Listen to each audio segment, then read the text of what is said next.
Hey everyone, Kyle once again, and welcome back to the next episode review of Oshi no Ko Season 2, Episode 4. Episode 4, or 15. Continuing in order, like I said before. So, but for now, Episode 3. Episode 4 of Season 2. I thought it was once again, 10 out of 10 episode. And especially when it happened in the second half, right? I thought it was like it was really great, you know. But the first time we finally got the author, and the scriptwriter and director, they finally managed to come to terms, right? So after when I forget her name, the author of the manga, after when she went to saw that play that Aqua recommended to her to see, and she really enjoyed it, and so now it got her thinking. So now her, not the director, but the guy who organized all this, and then the scriptwriter and the publicist. So they all do it via Skype, basically. Via Skype. All of them talking together. So they're all talking. They pull an all-nighter to redo the whole script. And the scriptwriter and the author, they're on good terms. You know, they're telling what this and this, what can be changed. And so, and despite the fact they only do this in 2 weeks, though. But they were all just, you know. They all got along, and the rewriting of the script was a success. You know, they cut certain things out, you know, to their both each other's liking, right? So I'm glad, you know. So because her attempt to do this all on his own at the top of the pile on the other stuff she was doing, like in the last episode, I'm like, jeez, you know, it's like a ton of bricks has been put on her shoulders, right? So I'm glad they were able to get into good terms on agreeing on doing this all on Skype, you know. So they're both parties are happy. Now they just do the rehearsing now. And even despite the fact, like I said, there's only 2 weeks left, right? And this is where the first good part of that was the good part, right? So that arc has been resolved, right? Now with this arc here, where okay, they're rehearsing, and they need to put more depth into it, especially with Aqua, right? Because, you know, Aqua, he shows no emotion, right? He's been very emotionless, you know, and so the director needs him to put more emotion into his role, right? Expressing his features. So he sits down and he's remembering all the people that he had met, including his sister Ruby and everyone else he met in his life, acting all happy with they're doing, right? And for a brief moment he smiles, right? But then we get sideswiped by this.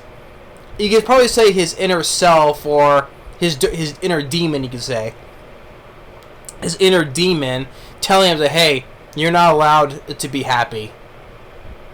You're not allowed to be happy because now he gets this PTSD flashes of what happened to his mother, right? Of her being murdered.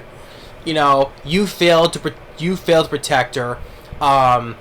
You know, you'll never be as good or whatever. But it's just like this whole PTSD is telling him that, you know, you need to be focusing on revenge, and you cannot be happy.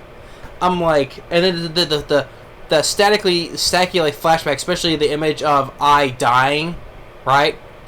And I'm like, damn, you know, I'm like, we just got sideswiped by a PTSD flashback, black and white, you know, schizophrenia. You know, the guy's Aqua it just took a whole huge toll on him all of a sudden. It's like,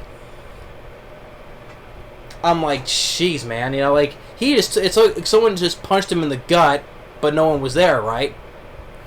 And so, of course, they're acting all concerned. What's wrong, right? And so he needs to sit out. He needs to go lay down. And the director's telling him Akane, who is his girlfriend, but Aqua said girlfriend by business. Like from the last season, they said in the last season, but it's like just go help him, support him. And by the time she does, she's been supporting of him, give him his water, but it's like something just very bad happened to me. And then he's lying in bed. She's there with him, right, showing her support, right? And then all of a sudden, she puts two and two together because he mentioned something very tragically happened to him, right? And so, and all the things he's mentioning I, right? And Akane is putting all the pieces together. And even the time when she said to him, it was like, that I had a secret child, but, right? And so she basically becomes like Sherlock Holmes, puzzling all the pieces together. Now, she doesn't straight out say it, though. She doesn't say it to him, though, but in her mind, she's putting the pieces together that he is the secret child to I. That's what in her mind that she's putting together now. But like I say, she doesn't full on say it, though. And he has another traumatic moment and a PTSD moment, and she goes in, embraces him, hugs him, and like while spotting those twinkle eyes that I had, right? So I'm like, this has been so really good, I'm like, like I said, his inner demon himself telling him he cannot be happy, despite in that brief moment, he has to be focused on revenge. He has to be miserable, and say that you didn't do anything, you didn't do enough to protect your mom and all that stuff, right? I'm like, it just like his air got sucked out of him so much, punched him in the gut, I'm like, damn, he just PTSD'd himself because him thinking back on the happy moments he had, while at the same time he rarely shows expressions though, but in the brief moment after he just shortly smiled for the grin for the moment, thinking he could do it, because remember all the important people he has in his life, but he just could not escape that. His inner demon, basically in herself, just could not allow him to escape like the tragedy of his mom's death.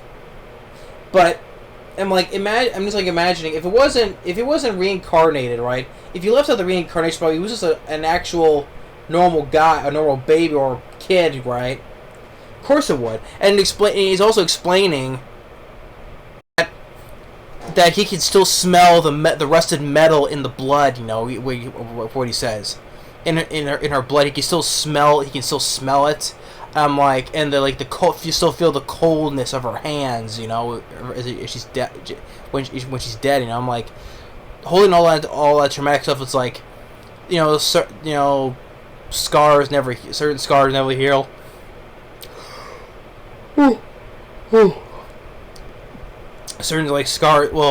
heal, but they stay with you, right? And just like that whole thing, just scarring on his life, has never healed from him.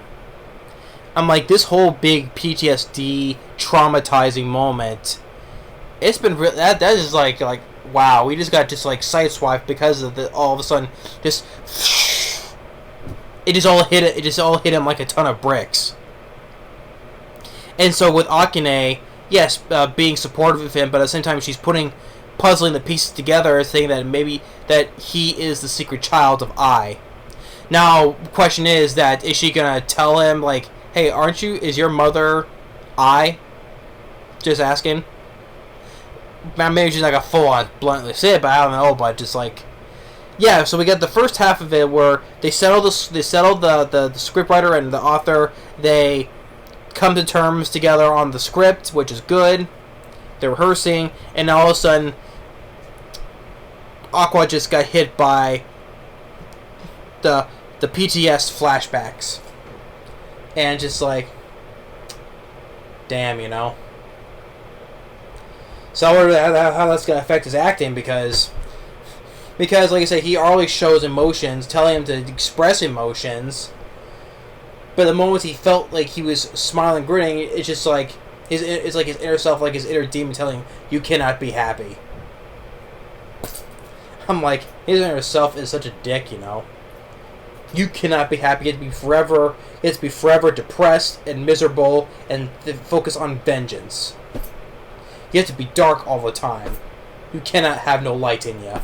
Because you know why? Because the past first season is whenever he shows any villainous to him, like the one star in his eye, right? Like his people, it darkens, like shows how the evil in him is coming out, right?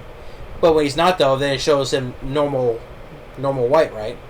So, but yeah, but just like this has been another great 10 out of 10 episode for another. Because Oshoko hasn't disappointed at all from his first season, but it's very serious moments, and then this season so far, you know. So I'm really looking forward to how this arc is gonna play, right? So, and like I said, with Akane basically figuring out Ai's secret child, so yeah. But anyway, that's episode 4 or 15 of Oshoko Season 2. Thanks for watching and stay tuned, and we'll see you for more, and we'll see you next time. Damn PTSDs. Later.